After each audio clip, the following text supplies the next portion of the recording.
कुछ सुझाव दिया था कि थोड़ा सा आध्यात्मिक सेशन होने चाहिए। हालांकि मैं आपको जानकारी दे दूं कि ये जब शुरू हुआ था, पहले इसका नाम था माइंड प्रोग्रामिंग वर्कशॉप। तो हर मंगलवार को हम थोड़ी सी चर्चा उसी तरह से करते थे। तो आज भी मंगलवार है, तो आज एक छोटी सी चर्चा मैं आपके साथ करना चाहूँगा। सभी साथी थोड़ा सा एक ध्यान पूर्वक बैठे हैं, इसको भी अच्छी तरह से अटेंड करना चाहिए सबको, नहीं तो कुछ मतलब का नहीं रह पाता है। तो ये मैं बहुत प्रेम से, क्योंकि प्रेम जो है ना, वो आपका फिजिकली दिखे या नहीं दिखे, उसकी जो वाइब्रेशंस होती है ना, उसकी तरंगे जो होती है ना, वो प्रवाहित होती रहती है। हम कितने भी दूर बैठे हुए हैं, तो भी हमारा आपस का जो स्नेह है, जो प्रेम है, वो बहुत अच्छी वाइब्रेशंस दे सकता है। और कितने ही पास हो और फिर भी प्रेम नहीं हो, तो उस मुलाकात के बाद भी कुछ नहीं हो सकता। तो ये हमारे हाथ में होता है। तो मैं सभी से आग्रह करूंगा कि हम बहुत ही प्रेम पूर्वक उपस्थित रहें, स्नेह से, आनंद से, प्रेम से, अच्छी भावनाओं के साथ, सबके लिए अच्छा सोचते हुए। तो चलिए, आध्यात्मिकता की बात को अपन सिंपल ऐसा कह सकते हैं कि हम जो मानव जन्म लेते हैं ना, इंसान के रूप में इस धरती पर आते हैं तो एक उद्देश्य लेकर आते हैं। ये जन्म के बाद मृत्यु होती है, पर आत्मा नहीं मरती है। ये बिल्कुल सत्य है, विश्वास करो या नहीं करो, लेकिन सत्य सत्य ही है। आत्मा नहीं मरती, आत्मा अजर अमर अविनाशी होती है, इसको बोलते हैं। फिर ये आत्मा चाहती है तो फिर दूसरा जन्म लेती है। फिर उसके बाद ऐसे जन्म लेती रहती है आत्मा, अलग अलग इंसान के रूप में इस धरती पर आती है। पर आती क्यों है, ये एक सवाल है। धरती पर क्यों आती है, ये सवाल निश्चित तौर पे होगा। क्या जरूरत है आत्मा का जो लोक है वही रहे, इसकी एक वजह होती है। आत्मा का भी एक अल्टीमेट टारगेट होता है, लक्ष्य होता है। जैसे आपका लक्ष्य नहीं कि डायमंड पिन तक जाना, वैसे आत्मा का भी लक्ष्य होता है कि मुझे मोक्ष तक जाना है, यानी जो उसका सर्वश्रेष्ठ स्वरूप होता है, उस तक जाना है। तो उस तक जाने के लिए जीवन इंसान के रूप में इसलिए आती है कि वह अपना उन्नति करे, आत्मा की उन्नति करे। क्योंकि ये एक बहुत आध्यात्मिक ज्ञान की बात है कि आत्मा का जो लोक होता है वहां पर क्या उन्नति नहीं की जा सकती है। ये थोड़ा सा अगर आप अध्ययन करेंगे तो आपको पता चलेगा, लेकिन मैं आपको एक जानकारी दे देता हूँ अच्छी सी। आत्मा का भी एक लोक होता है, वहाँ उन्नति की तो जा सकती है, लेकिन वहाँ बहुत लंबा टाइम लगता है उन्नति करने में। क्योंकि वो जैसी है वैसी ही बनी रहती है, वहाँ कोई ऐसा एक्टिविटी या वैसा कुछ भौतिक कुछ नहीं होता है ना, तो वो उन्नति होने में मतलब यहाँ के मुकाबले, पृथ्वी के मुकाबले हजारों गुना समय लग जाता है। तो आत्मा चाहती है कि मैं जल्दी प्रोग्रेस करूँ, इसलिए वो इंसान बनकर धरती पर आती है। यहाँ बहुत अवसर होते हैं। आत्मा बहुत खराब रूप में जन्म ले सकती है और अपने जीते जी वो बहुत पवित्र स्वरूप में आ सकती है। ये यहाँ अवसर होता है इंसान के रूप में, तो इसलिए धरती पर आती है। समझ गए होंगे आप बात को। इसको आप लोग कितना भी अध्ययन करो, आपको यही सत्य जानने को मिलेगा अगर इस सब्जेक्ट पे आप कभी जाएंगे तो। ये शाश्वत सत्य है। अब ये समझने की बात यह है कि हम इंसान तो बनकर आ गए, लेकिन हमने अगर उन्नति की नहीं, जैसे आए थे और वैसे ही चले गए, या अवनति कर ली। आए जब थोड़े ठीक थे, आत्मा का स्वभाव थोड़ा ठीक था, लेकिन इस दुनिया में जीते जीते उस स्वभाव को प्राप्त कर लिया, तो समझदारी का काम हुआ कि नुकसान का हुआ, फायदे का हुआ कि नुकसान का हुआ, ये तो और गलत हो गया, उल्टा हो गया मामला। तो फिर हमें क्या है, ऐसे बार बार बार बार जन्म लेते रहो। एक मोक्ष हम शब्द सुनते हैं ना, ये मोक्ष में जाना चाहते। मोक्ष का मतलब वो आत्मा की श्रेष्ठ अवस्था जो उच्चतम होती है, अवस्था में जाने के लिए ये धरती पर आते हैं। कि हम हर बार, ठीक है, हमें सबको पता है कि चलो एक बार में हम उतनी उन्नति नहीं कर पाएंगे, लेकिन जितना अच्छा हो सकता है उतना तो बनाए अपनी आत्मा को। तो अगली बार फिर हम उसे एक बेटर पोजीशन में जन्म लेंगे, फिर उससे और अच्छी उन्नति कर पाएंगे। ये आत्मा का टारगेट होता है। हालांकि वो जन्म लेने के बाद उसको ये सब कुछ याद नहीं रहता, ये एक सिस्टम है कि याद कुछ भी नहीं रहता ये भी। पर पुराने आप जीवन को जानना चाहो तो उसकी भी एक तरीके होते हैं, वो भी कुछ होता है कि आप वो भी जान सकते हैं। तो ये तो चलो एक बेसिक व्यवस्था के बारे में मैंने बताया कि क्या पर्पज होता है इस धरती पर आने का। तो बहुत बहुत क्लियर है कि आत्मा आती सिर्फ इसीलिए कि मैं जैसी थी उससे उन्नति करूँ। बहुत क्लियर है, एकदम स्पष्ट है। अब इसके लिए दो रास्ते अपनाए जाते हैं धरती पर आने के बाद इंसान। कुछ से इंसान देखते हैं कि यार इस ग्रस्त जीवन में जीते जीते यहाँ अनेक तरह की जो चुनौतियां हैं, यहाँ समस्याएं हैं, उसके साथ लेन देन करना, उसके साथ जीना, उसके साथ एडजस्ट करना, तो मैं अपनी आत्मा को वो क्वालिटी नहीं दे पाता हूँ, ऐसा नहीं रख पाता हूँ। तो वो ये गृहस्थ जीवन का त्याग कर देते हैं और वो साधु संत या जो भी होते हैं महात्मा संन्यास ले लेते हैं। कुछ और भी उससे ज्यादा आगे बढ़ने के लिए दूर चले जाते हैं, हिमालय में चले जाते हैं कि कोई दुनिया का कुछ नहीं, बिल्कुल मैं सिर्फ आत्मबोध में जीकर अपनी उन्नति कर सकूं। तो ये भी बहुत सारे रास्ता अपनाते हैं, और सब तो नहीं जा सकते। अभी अपना नहीं, अपने को जमता है कि ऐसे। अब इसमें भी दो बातें हैं कि दुनिया तो छोड़ दी, लेकिन आत्मा ने स्वभाव नहीं छोड़ा। संत बन गए, लेकिन अहंकार नहीं छूटा, क्रोध नहीं छूटा, उस भाव में आ नहीं पाए, तो संत बन के भी उन्नति नहीं होगी। गृहस्थ ही रहे, लेकिन समता भाव में आ गए, बहुत निर्मल, बहुत प्रेम से, बहुत एक अच्छा इंसान बनकर जिए, तो भी आत्मा की उन्नति होगी। ये बहुत समझने की बात है।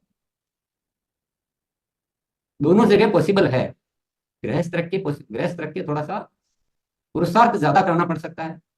परिस्थितियों को हमें अच्छे भाव से झेलना पड़ सकता है कि कोई भी हो स्थिति, समता भाव में रहूंगा मैं। मेरा मेरा जो आत्मा की जो क्वालिटी है उसको मैं कभी भी डाउन नहीं करूंगा, चाहे मुझे कोई अपशब्द बोल दे, चाहे मेरे साथ कोई कठिन परिस्थिति आ जाए, चाहे मेरा कोई नुकसान हो जाए, लेकिन मैं अपनी आत्मा की अवस्था को कभी भी डिगमिगाऊंगा नहीं। मैं समता भाव, एक शब्द जो है जिंदगी में पकड़ लें आप, समता भाव। समता भाव यानी कुछ भी हो, मैं श्रेष्ठ तरीके से रहता हूँ, श्रेष्ठ तरीके से देखता हूँ, मेरे को उससे कोई ज्यादा फर्क नहीं पड़ता है। तो गृहस्थ रह के भी अधिकतम उन्नति कर सकते हैं, संन्यास्त बन के भी हो सकता है उन्नति नहीं कर पाए। तो जिनको जो रास्ता अच्छा लगता है, जहाँ संभावनाएं ज्यादा नजर आती है, उसके अनुसार सब आत्माएं अपना अपना। लेकिन जिसको यही पता नहीं है कि हम धरती पर क्यों आए हैं, उसको लगता है कि मैं केवल यहाँ जीने, खाने पीने और पेट भर के और ये जीवन को गुजारने के लिए आया हूँ, तो ये पूरी गलत फहमी में ये पूरा जीवन निकल जाएगा। पूरा जीवन मतलब, जैसे होता है ना, आपने महीने की तनख्वाह कमाई 25,000 रुपये है, और पर्स को चुरा के ले गया, लेके जा रहे थे और पर्स को चुरा के ले गया पूरे महीने की तनख्वाह, तो पूरा महीना बेकार हो गया। अगर इस इंसान के रूप में आकर भी हमने अपनी आत्मा की क्वालिटी को सुधारा नहीं, तो ये पूरा जीवन ही बेकार। तो महीना बेकार होने में इतना अफसोस होता है, जीवन बेकार होने में तो अफसोस के अलावा कुछ है ही नहीं। तो इसलिए सबसे ज्यादा जरूरी क्या है? इंसानियत और समता भाव। समता भाव यानी अपनी अवस्था जो है,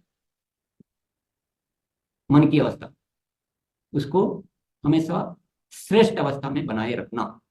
पुरुषार्थ तो है, ऐसा तो मैं नहीं कहूंगा कि बस ये तो आप अभी सुनो और अभी डिसाइड करो तो कल से हो जाएगा या आज से हो जाएगा। मेरे ख्याल से पुरुषार्थ तो है इसमें, लेकिन इस ज्ञान की वास्तविकता से जितने रूबरू होंगे, इस सत्य को जानेंगे, तो हमको हमसे वो पुरुषार्थ ही होने लगेगा। तो दुनिया क्या है कि भूल जाती है। पहले तो आत्मा शरीर में आ तो जाती है, चुनाव तो कर लेती है इंसान के रूप में जीवन जीने का, मतलब जन्म लेने का, लेकिन बाद में आके भूल जाती है। वो सोचती है कि जितना पैसा कमा लूंगा उतनी मेरी उन्नति हो जाएगी। तो पैसा कमाने या नहीं कमाने से भी आत्मा को कोई लेना देना। आत्मा कोई मना नहीं करती कि आप पैसा मत कमाओ, मेरी उन्नति में उससे कुछ फर्क नहीं पड़ता, आप खूब कमाओ, पर अच्छे बने रहो इंसान, सेवा, प्रेम, आनंद।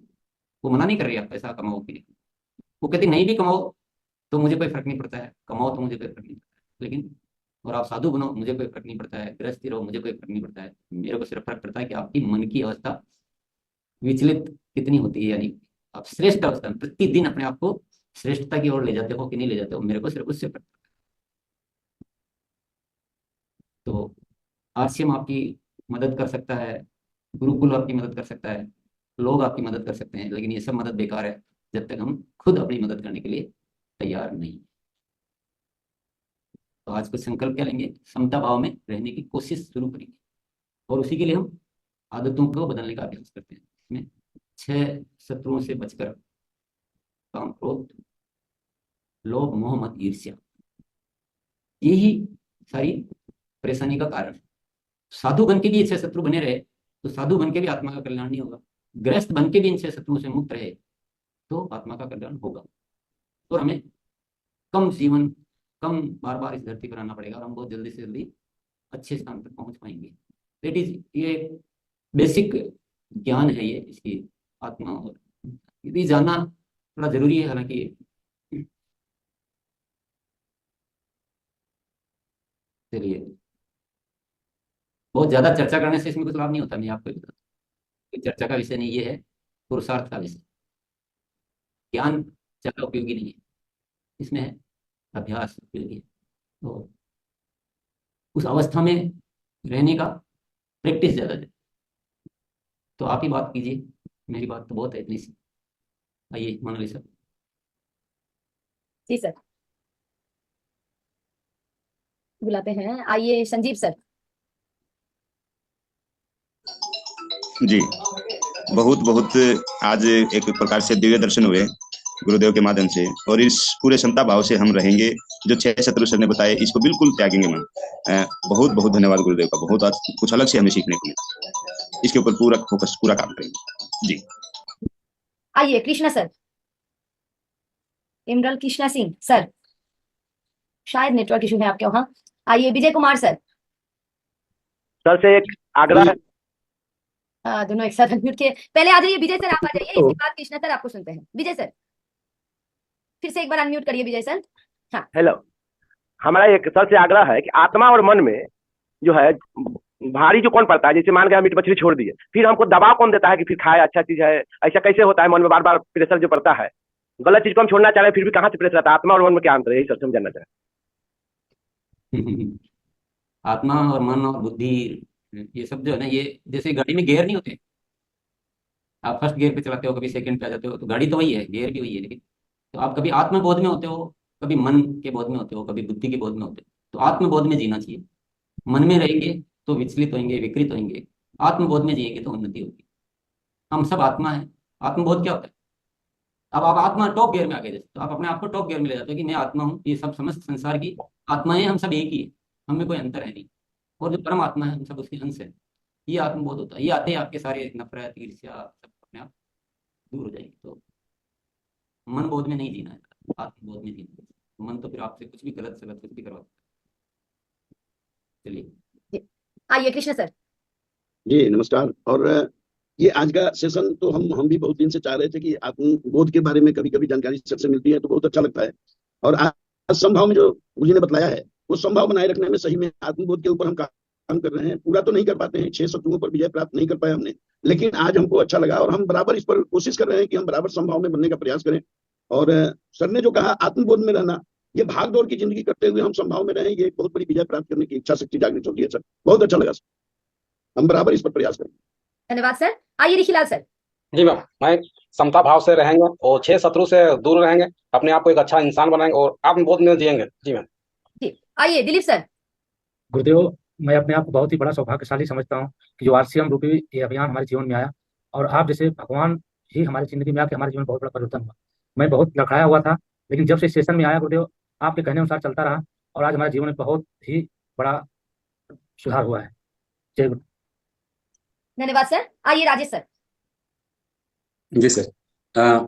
ये जो सब्जेक्ट है इतने आसानी से सर ने हमें बताया है, लेकिन इसके लिए हमको कठिन अभ्यास करना पड़ेगा, और इसके लिए सूक्ष्म का अभ्यास प्रतिदिन करेंगे, तभी हम इस पर इस दिशा में अपने आप को तैयार कर पाएंगे। अन्यथा अभी तक जो हमारे सालों का जो संस्कार हमारे, जैसे भाई ने पूछा ना मन और आत्मा वाली बात, तो मन पर हावी होकर चल रहा है, आत्मा पर हावी होकर चल रहा है। तो बाहर में सारी दुनिया डिस्टर्ब करने के लिए, हमें डिस्टर्ब करने के लिए बैठी हुई है। मीडिया है और सोशल मीडिया है, बाहर का वातावरण है। तो उससे हटके हमको केवल एक लक्ष्य बना करके, और हमें ऊपर वाले को बहुत बहुत धन्यवाद देना पड़ेगा और टीसी सर को कि हमें ये एक ऐसा माध्यम मिला है आरसीएम रूपी।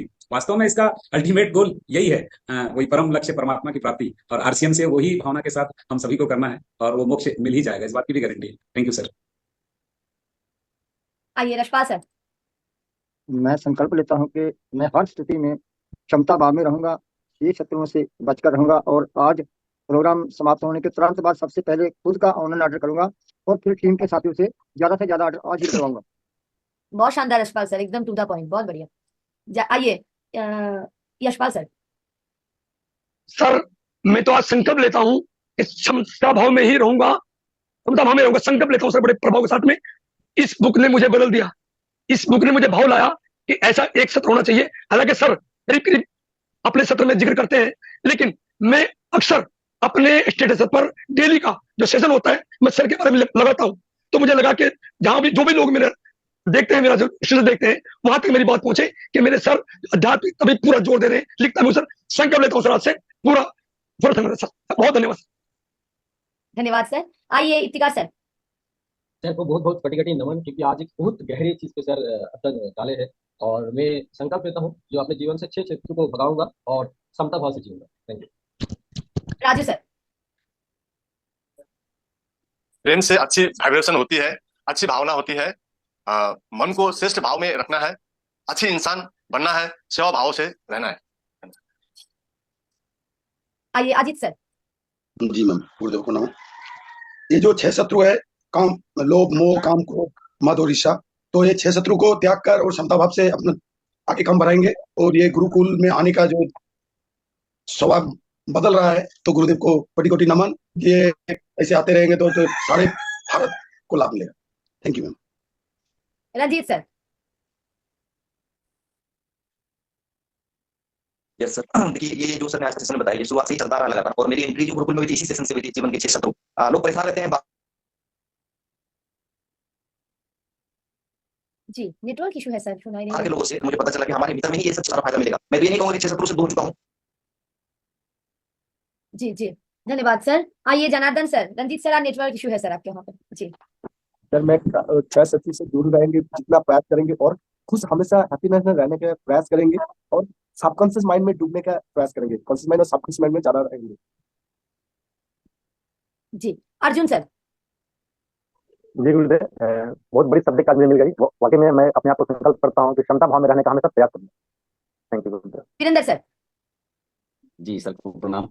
और मैंने सर के कई सेशंस अटेंड किए हैं, अध्यात्म पे भी, फिजिकली भी अटेंड किए, लेकिन जब भी सर बोलते हैं तो एकदम ऐसा लगता है कि ये जीवन में ये जो शब्द हैं ये पहली बार सुना है। और आज का जो सेशन हुआ वास्तव में ये मतलब मुझे लगता है कि सबके जीवन को परिवर्तित करेगा और मेरे खुद के जीवन को भी परिवर्तित करेगा। और आज ये नॉलेज हुआ कि आत्मा का वास कहाँ है, फिर कहाँ, ये सारी बातें जो गुरुदेव ने बताई, तो बिल्कुल ऐसा लग रहा है कि मैं एक बार पुनः गुरुदेव से ये रिक्वेस्ट करना चाहूंगा कि ये सेशन कम से कम महीने में एक दिन निश्चित रूप से गुरुदेव ये करें।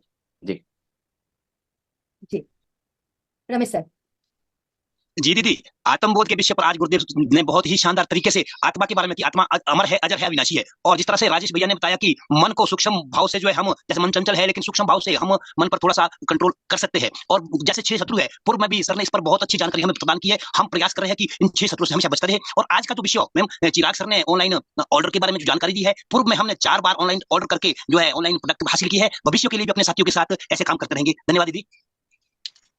आइए जय गोविंद पांडे सर, आप आइए। जी दीदी, ये हमारे 2 धर्म ग्रंथ हैं और जिस पर हम हमेशा अपने बैग में रहते हैं, वैसे बहुत बल हमको मिला है जब से मैं आया हूँ। और इसका अगर एक पालन करेंगे और अपने साथी में इसको बताएंगे तो बहुत बड़ा अभ्यास हो सकता है। आइए रामकृष्ण सर। आज हम पहली बार आए हैं दीदी, और हम यूट्यूब से रोज सुनते थे, लेकिन आज की सर की जो बातों सुनकर 6 शत्रु से बचने का प्रयास करेंगे। और बहुत बहुत धन्यवाद, थैंक यू। हम धन्य हो गए इस सर का बातों से, और कोशिश करेंगे अच्छा बनने के लिए और जूम पे आने के लिए। धन्यवाद सर। आइए मीनू जी। जी गुरुदेव, हम संकल्प लेते हैं कि आज हम समता भाव में रहेंगे और सेवा भाव से ही कार्य करेंगे।